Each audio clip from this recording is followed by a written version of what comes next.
আজকে বলবো হচ্ছে শনিদেব মকর রাশির ক্ষেত্রে একাদশ ঘর, যে ঘরটা হচ্ছে বৃশ্চিক রাশি, এই ঘরে অবস্থান করলে কি রকম প্রভাব দিবে মকর রাশির ক্ষেত্রে বা কি রকম ফল প্রদান করবে।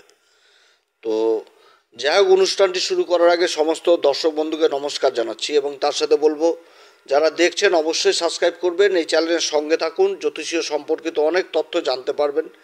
তবে আমি কাউকে কোনো রকমভাবে বিভ্রান্ত করার চেষ্টা করছি না। এটা একটা নক্ষত্রগত সাধারণ আলোচনা করা হচ্ছে, কারো কোনো রকম পুষ্টি ধরে আলোচনা নয়। মকর রাশির ক্ষেত্রে যে একাদশ ঘর সেটা হচ্ছে বৃশ্চিক রাশি। তো এই ঘরে শনি অবস্থান করা মানে যে ত্রিকোণটা পড়ছে সেটা হচ্ছে কি কাম ত্রিকোণ। কাম কথার অর্থ কি, যে মনের ইচ্ছা বাসনাকে বিশেষভাবে জাগৃত করে দেয়, অর্থাৎ মনের ইচ্ছা বাসনা পূরণ করার ঘর হচ্ছে এই একাদশ ঘর। এবং ত্রিকোণটা তৈরি হচ্ছে এইভাবে: রাশির তৃতীয় ঘর, রাশির সপ্তম ঘর এবং রাশির একাদশ ঘর। এই যে ত্রিকোণ, এই ত্রিকোণটাকে বলা হয় কাম ত্রিকোণ ঘর। তো কাম ত্রিকোণের মধ্যে একাদশ ঘরটা পড়ছে বৃশ্চিক রাশি। তো বৃশ্চিক রাশি কালপুরুষ চক্রে বৃশ্চিক রাশি পড়ে অষ্টম ঘরে। অষ্টম ঘর থেকে কী দেখায়? গভীর জিনিসটাকে দেখা হয়, গভীর জ্ঞান, গভীর রিসার্চ, গভীর বিদ্যা, গবেষণা, গোপন জিনিসটাকে দেখা হয়। তো এই যে ঘরটা তৈরি হয়েছে কামত্রিকোণে, এখানটাতে একটা জিনিস লক্ষ্য করলে বোঝা যায় যে কামত্রিকোণটা তৈরি হচ্ছে জলতত্ত্ব নিয়ে।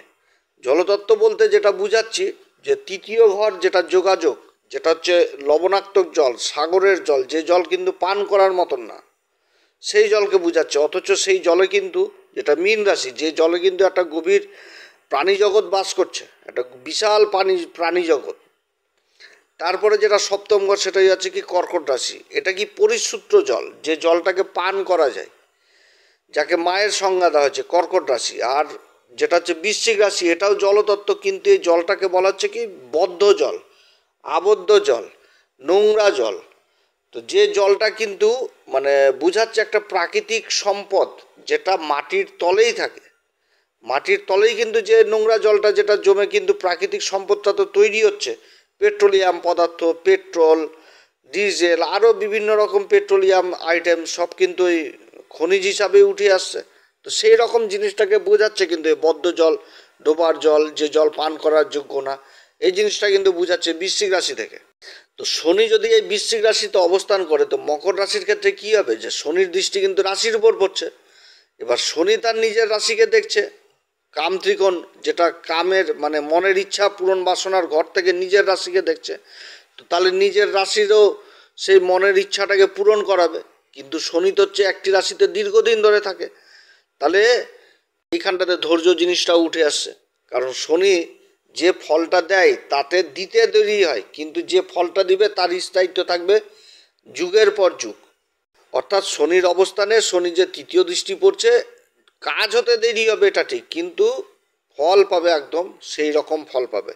আবার সপ্তম দৃষ্টি, সপ্তম দৃষ্টি দেখছে দ্বিতীয় পঞ্চম ঘরকে, যেটা হচ্ছে বিশ্বরাশি।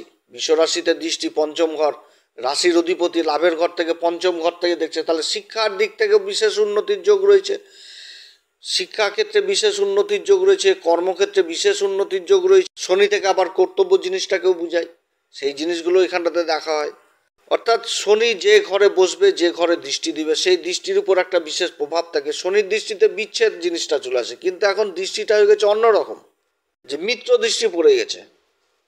এবং শনির যে দশম দৃষ্টিটা, সেটা পড়ছে আবার অষ্টম ঘরে সিংহ রাশিতে। তো সিংহ রাশিতে তো চট করে গ্রহরা খারাপ ফল দিতে পারে না, কিন্তু যেহেতু এটা অষ্টম ঘর, এখানটাতে শনি কিন্তু সেই জিনিসটা বুঝাচ্ছে, জীবনে কিন্তু সংঘর্ষ করতে হবে, সংঘর্ষ ছাড়া কোনো উপায় নেই। সে তুমি আমার নিজের হও কিংবা পর হও, কারণ শনি তো হচ্ছে ন্যায়ের দেবতা, কর্মফলদাতা। অতএব সংঘর্ষ সংঘর্ষ করো, জীবনে এগিয়ে চলো, তবেই তুমি ফলের আশা করতে পারবা। তুমি জীবনে এগোবা না, সংঘর্ষ তুমি করবা না, পুরুষার্থ করবা না, পুরুষার্থ তারপরে পরাক্রম করবা না, তুমি চুপচাপ সেটা তো করলে হবে না। তোমাকে দায়িত্ব, কর্তব্য, তোমার কি দায়িত্ব রয়েছে সেই জিনিসগুলো তোমাকে অক্ষরে অক্ষরে পালন করতে হবে। তারপরেই কিন্তু শনির ফল পাওয়া যায়। শনির ফল কিন্তু চট করে পাওয়া যায় না। আর শনি যখন দিবে তখন সব থেকে বেশি দিবে, যত গ্রহ যা দিবে তার থেকে বেশি দেয় হচ্ছে শনি। শনির মধ্যে একটা সব থেকে বড় গুণ, যখন দেয় না তো দিয়েই ফেলে, তখন না আর পরবর্তীতে নেয় না। দিয়ে দিল তো দিয়েই দিল, কারণ কি, যে তোমার কর্মের ফলে তুমি পুরস্কার পেয়ে গেছো, সেই পুরস্কারটা রিটার্ন নিবে না। আর রাহু যদি দেয় তো কি করবে, একদিক দিয়ে নিবে আর একদিক দিয়ে কিন্তু গর্ত তৈরি করে দেবে, ওদিক দিয়ে সব চলে আসবে। তো এরকম কিন্তু হয়। তো শনি এখানটাতে অনেক কিছু বুঝাচ্ছে। তো যাই হোক, শনি এই যে বৃশ্চিক রাশিতে অবস্থান করছে, যে নক্ষত্রগুলো পাচ্ছে সেটা হচ্ছে কি বিশাখা নক্ষত্র। বিশাখা নক্ষত্রের একটি চরণ পাচ্ছে দেবগুরু বৃহস্পতি নক্ষত্রের অধিপতি, আর অগ্নি আর ওই ইন্দ্র হচ্ছে, ইন্দ্রদেব হচ্ছে এই নক্ষত্রের অধিপতি দেবতা। অপরদিকে অনুরাধা নক্ষত্র, অনুরাধা নক্ষত্রের অধিপতি হচ্ছে স্বয়ং শনিদেব, আর অধিপতি দেবতা হচ্ছে মিত্রদেব। আর এদিকে জ্যেষ্ঠা নক্ষত্র, তো অনুরাধা নক্ষত্রের 4টি চরণই পড়ছে, জ্যেষ্ঠা নক্ষত্র পড়ছে 4টি চরণ, জ্যেষ্ঠা নক্ষত্র বুধের নক্ষত্র, আর অধিপতি দেবতা হচ্ছে ইন্দ্র। জ্যেষ্ঠা নক্ষত্রের 4টি চরণই বৃশ্চিক রাশিতে পড়ছে। এর বিস্তার হচ্ছে কত 16.40 ডিগ্রি থেকে 30 ডিগ্রি পর্যন্ত পড়ে। তো এই 3টি নক্ষত্র পাচ্ছে, বিশাখা নক্ষত্রে শুধু একটি চরণই পাচ্ছে। তো একাদশ ঘরটা পূরণ হচ্ছে, মানে একাদশ ঘরটা চলেছে। তো একাদশ ঘরটা যেহেতু কামত্রিকোণের মধ্যে পড়ছে, তাহলে কি হচ্ছে, ইচ্ছা পূরণ হবে, সামাজিক সম্পন্ন, বড় ভাই বোন, এই সমস্ত জায়গার সম্পর্ক জিনিসটাকে বুঝাচ্ছে। তারপরে গ্রুপ জিনিসটাকে বুঝাচ্ছে, ভবিষ্যতের পরিকল্পনা, কারণ ইনকাম হবে, তারপর তো পরিকল্পনা করবে যে আমি এই জিনিসগুলো করব। তো এই সমস্ত জিনিস উঠে আসছে। আবার অসুখ বিসুখ জিনিসটাও দেখা হয়। শনি এই দেবগুরু বৃহস্পতির নক্ষত্রে অবস্থান, এখানটাতে কি হবে, যে যেহেতু লাভদায়ী স্থান, তাহলে দীর্ঘমেয়াদী যে কাজগুলো করা হবে তার যে পরিশ্রমের ফল, সেটাই কিন্তু জীবনে একসময় সফলতা নিয়ে চলে আসবে এই দেবগুরু বৃহস্পতির নক্ষত্রে। এবার বিশাখা নক্ষত্রের যে 3টি চরণ, সেই 3টি চরণ তো তুলা রাশিতে পড়ে গেল, যেটা হচ্ছে দশম ঘর, আর একটি চরণ পড়ছে বৃশ্চিক রাশিতে। যার জন্য এই নক্ষত্রের জাতক জাতিকারা খুব আবার উচ্চাকাঙ্ক্ষী হয়, উদ্দীপনা পূর্ণ হয়, নেতৃত্ব গুণ দেওয়ার আবার একটা স্বভাব থাকে। আর শনির অবস্থানে কি হবে, এখানটাতে উচ্চাকাঙ্ক্ষী, যথেষ্ট উচ্চাকাঙ্ক্ষী বেড়ে যাবে, নিজের আকাঙ্ক্ষা বেড়ে যাবে, কিন্তু তার মধ্যে একটা ধীর গতি থাকবে, বাধাও থাকবে, নেতৃত্ব দেওয়ার একটা ক্ষমতা থাকবে, এবং তার সাথে থাকবে কি একটা ধৈর্যশীল পরিকল্পনা বদ্ধ। যে কোনো কাজ করতে গেলে হুটহাট করে ওই করবে না আর কি। কারণ দেবগুরু বৃহস্পতির নক্ষত্র, দেবগুরু বৃহস্পতির কি জ্ঞান, আর শনির হচ্ছে কর্ম। তাহলে জ্ঞান আর কর্মটা একসাথে তো যুক্ত হয়ে গেল। তো যে কোনো কাজ করতে গেলে আগে পরিকল্পনা করবে যে কোন দিক থেকে লাভটা আসবে। এটা কিন্তু পরিকল্পনায় দেবগুরু বৃহস্পতির নক্ষত্রে হবে। এই নক্ষত্রের জাতক জাতিকারা যেরকম ব্যবসার দিক থেকে যথেষ্ট সফলতা পায়, সেরকম গবেষণার দিক থেকেও বিশেষ সফলতা পায়। তারপরে কি চিকিৎসা বিজ্ঞানেও বিশেষ সফলতা পায়। আবার এই দেবগুরু বৃহস্পতির নক্ষত্রে অবস্থান, এটাতে আধ্যাত্মিকতাও যেরকম থাকবে, সেরকম কিন্তু ধর্মীয় জ্ঞান অর্জনের দিকেও মানে ঝোঁক বাড়বে। কারণ রাশির উপর দৃষ্টি থাকবে তো শনির, রাশিকে বিশেষভাবে প্রভাবিত করবে। এবং এই নক্ষত্র অবস্থান করে তার যে সপ্তম দৃষ্টি, সেটা কিন্তু পঞ্চম ঘরে পড়ছে। পঞ্চম ঘরে পড়া মানে শিক্ষা দীক্ষার, যেটা হচ্ছে বিষ রাশি, শুক্রের রাশি। তাহলে এখানটাতে কী হবে, যে কাজগুলোতে একটু ঘষা মাজা করলেই নিজের প্রতিভা, নিজের ভিতরের গুণ অটোমেটিকভাবে বেরিয়ে আসবে, সমাজ চিনতে পারবে। এই জিনিসটাও কিন্তু উঠে আসে এই নক্ষত্রে থাকাকালীন। শিক্ষা দীক্ষার দিকে বিশেষ জ্ঞান অর্জন করতে পারবে, এবং শিক্ষা দীক্ষার দিকে কি পরিশ্রমী হবে, যে মানে বেশি করে পড়ার প্রতি একটা ঝোঁক, নলেজ, এগুলো কিন্তু চলে আসে এই নক্ষত্রে। কারণ এই নক্ষত্র অবস্থান করে যে পঞ্চম ঘর, পঞ্চম ঘরটা হচ্ছে শিক্ষা দীক্ষার ঘর আর লাভের ঘর হয়ে গেল।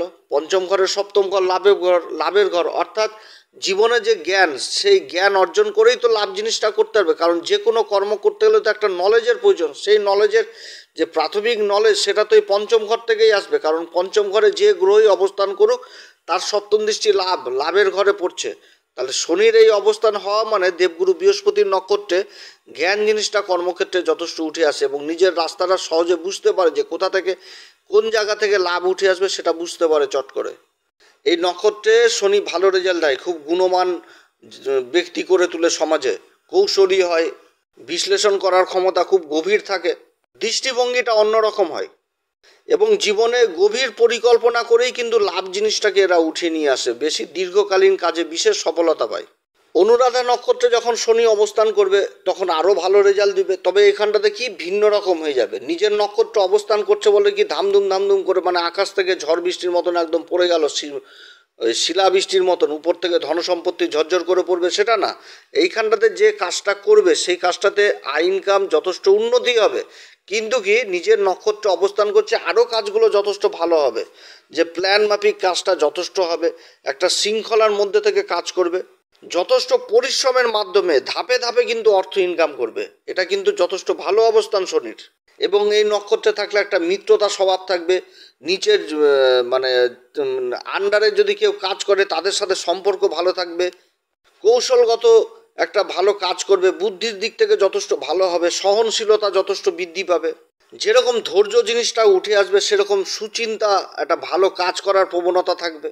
এই নক্ষত্রের জাতক জাতিকারা সফল ব্যবসায়ী যেরকম হয় সেরকম আবার সংগঠক, যথেষ্ট সংগঠক করেই তারপরে কাজকর্ম করতে ভালোবাসে। প্রজেক্টের বড় বড় প্রজেক্টের কোনো ম্যানেজার বা ভালো বড় একটা উচ্চপদস্থ লেভেলের সিও টিও এরকম হওয়ার সম্ভাবনা থাকে। রাজনীতির দিক থেকে যারা যুক্ত থাকে তারা বিশেষভাবে সফল হয় এই নক্ষত্রে। মোট কথা সবাইকে নিয়ে চলার একটা প্রবণতা থাকে এবং ধাপে ধাপে কিভাবে কাজকে বের করে ওখান থেকে লাভ কিভাবে নিয়ে আসতে হবে সেটা কিন্তু খুব ভালো মতন করে বোঝে এই অনুরাধা। তবে বৃশ্চিক রাশি যেটা, এটা একাদশ ঘর পড়ছে, তো এখানটাতে বাড়ির বড় ভাই বোনদের সাথে সম্পর্ক জিনিসটা উঠে আসে, তো সেই সম্পর্কের জায়গাটাতে আবার বিচ্ছেদও ঘটিয়ে দেয় এবং এইখানটাতে কিন্তু সম্পর্কের মধ্যে একটা শত্রুতা জিনিসও উঠে চলে আসে, যে একটা ঈর্ষা, একটা সন্দেহ, একটা ঘৃণা, এই জিনিসটাও কিন্তু উঠে আসে এই অনুরাধাতে থাকাকালীন। এই শনির যে তার ছোট ভাই বেশি ইনকাম করছে, তার বড় ভাই বেশি ইনকাম করছে, সে করতে পারছে না, হ্যাঁ এগুলো জিনিস, সমাজে একটা মান সম্মান তার বৃদ্ধি পাচ্ছে, সে করতে পারছে না, এই নিয়ে কিন্তু নিজেদের মধ্যে একটা সম্পর্কের বিচ্ছেদ চলে আসে এবং এটা দূরত্ব কিন্তু যথেষ্ট ভালো হয়ে যায়। এই নক্ষত্রের জাতক জাতিকারা আধ্যাত্মিকের দিক থেকে যথেষ্ট উন্নতি করে এবং আত্মনিয়ন্ত্রণ এবং সংযমী প্রকৃতির হয় এবং এরা সমাজে যদি একাও হয়ে যায় না, তাও কিন্তু একাত্ম সেই জিনিসটার মধ্যেও এরা এগিয়ে চলে এবং নিজের মধ্যে বুঝতে পারে যে একটা অভ্যন্তরীণ শক্তি কাজ করে। কারণ অনুরাধা নক্ষত্রে হচ্ছে রাধামার নক্ষত্র, রাধা মার আবির্ভাব, আমাদের জ্যোতিষশাস্ত্র মতে রাধা মার আবির্ভাব হচ্ছে এই নক্ষত্র, যেটা হচ্ছে কি সিম্বল হচ্ছে পদ্ম ফুল। পদ্ম ফুল কিন্তু কিচড়েই ফোটে, নোংরা জায়গায় পদ্ম ফুল ফুটলেও তার স্থান হয়ে যায় ঈশ্বরের চরণে, অর্থাৎ সফলতা বিশেষভাবে পায় এই নক্ষত্রের জাতক জাতিকারা। এবার এটা কি লাভের ঘরে পড়ে গেছে, তাহলে তো লাভ তো অবশ্যই নিয়ে আসবে। যে কোমল ঈশ্বরের হাতে থাকে, যে কোমলের মধ্যে ঈশ্বর স্বয়ং বসে রয়েছে, তো সেই কমলে তো অবশ্যই উন্নতির যোগ রয়েছে। জ্যেষ্ঠা নক্ষত্রও যথেষ্ট শনি এই লাভের ঘরে ভালো ফল দেবে, তার মিত্রের নক্ষত্র, বুধের নক্ষত্র এবং অধিপতি দেবতা ইন্দ্র, তো জ্যেষ্ঠা নক্ষত্র যথেষ্ট ভালো নক্ষত্র, এই নক্ষত্রে যথেষ্ট ভালো ফল দিবে। এই নক্ষত্রে শনি অবস্থান করা লাভের ঘরে নেতৃত্ব দেওয়ার ক্ষমতা যথেষ্ট থাকবে, উচ্চ পদ হাসিল হয় এই জ্যেষ্ঠা নক্ষত্রে, সমাজে মান সম্মান যথেষ্ট বৃদ্ধি পায়। শনি এই নক্ষত্রে অবস্থান লাভের ঘরে অভিজ্ঞতা, কৌশল এবং সমোপযোগী আচরণের মাধ্যমে ধীরে ধীরে যথেষ্ট এগিয়ে চলা এবং নিজের লাভটাকে বৃদ্ধি করা, সমাজের একটা উঁচু পদে পৌঁছাতে পারে এই জ্যেষ্ঠা নক্ষত্রে শনির অবস্থান। তবে শনির এই নক্ষত্রে অবস্থান আবার বাস্তববাদী করে তোলে। শনি এই নক্ষত্রে থাকলে এই নক্ষত্রের জাতক জাতিকারা যারা পুলিশ, গুপ্তচর সংস্থা বা যে কোনো নিরাপত্তার জায়গা, এই সমস্ত জায়গাতে যথেষ্ট ভালো ফল করে এবং গোপন কাজ, সিআইডি হোক, সিবিআই হোক, যে সমস্ত গোপন কাজ, তারপরে সমাজে প্রশাসনের দিক থেকে যে কাজগুলো গোপনেই হয়, সমাজের সামনে উঠে আসে না, এতে একটা খুব ভালো সফলতা পায়। এই নক্ষত্রে আবার দায়িত্ব, কর্তব্য, এই জিনিসগুলো খুব বিশেষভাবে উঠে আসে। এই নক্ষত্রে আবার খুব উচ্চাকাঙ্ক্ষা হয়, খুবই মনের ইচ্ছা, উচ্চাকাঙ্ক্ষা হয় যে আমাকে এই লেভেলে উঠতে হবে, এই জিনিস করতে হবে এবং বাস্তববাদী হয়। এই নক্ষত্রে অবস্থান করলে ধীরে ধীরে সাফল্যের পথে ওঠা, যারা রাজনৈতিকভাবে যুক্ত রয়েছেন এই নক্ষত্রে যথেষ্ট সফলতা পায়। আভ্যন্তরীণ ভিতরের মধ্যে ভিতরে যে একটা দৃঢ়তা ভাব সেটা উঠে আসে, গভীর চিন্তা এটাও উঠে আসে, মানসিক চাপ, একাত্মবোধ এগুলো যথেষ্ট অনুভব করে এই নক্ষত্রে। তো যাই হোক, শনির এরকম অবস্থানে এরকমই ফল পাওয়া যায়। আমি তো এটা নিজের যতটুকু জ্ঞান লাভ করেছি জ্যোতিষশাস্ত্রে তারই ভিত্তিতে কথাগুলো বললাম। আমার থেকেও বড় বড় জ্যোতিষীরা রয়েছে, তাদের ব্যাখ্যা আবার অন্যরকম হবে। একাদশ ঘরে শনির এই অবস্থানে সবথেকে ভালো উপাচার হচ্ছে হনুমান চল্লিশা, বজরংবাণ, শ্রীরাম সীতার মন্ত্র সহকারে পাঠ করা, সূর্যদেবকে অর্ঘ্য দেওয়া, গুরুর দীক্ষা নেওয়া, গুরুর সান্নিধ্যে থাকা, ধর্মের প্রতি সেবা দেওয়া, ধর্মস্থান বা যেখানটাতে মন্দির রয়েছে সেই মন্দিরগুলোতে সেবা দেওয়া এবং গণেশজির আরাধনা করা, গণেশ ঠাকুরের আরাধনা করা, তাছাড়া মা ভগবতী মাকে লাল পুষ্প অর্পণ করা, যথেষ্ট ভালো ফল পাওয়া যায়। তো যাই হোক, এরপরে আবার আসবে দ্বাদশ ঘরে শনিদেবের অবস্থান নিয়ে আলোচনা করব। যদি এই পরামর্শ আলোচনা সত্যিই ভালো লাগে, অবশ্যই নিজের ভেবে এই চ্যানেলকে সাবস্ক্রাইব করবেন, এই চ্যানেলের সঙ্গে থাকুন, জ্যোতিষীয় সম্পর্কিত অনেক তথ্য জানতে পারবেন। নমস্কার, ধন্যবাদ।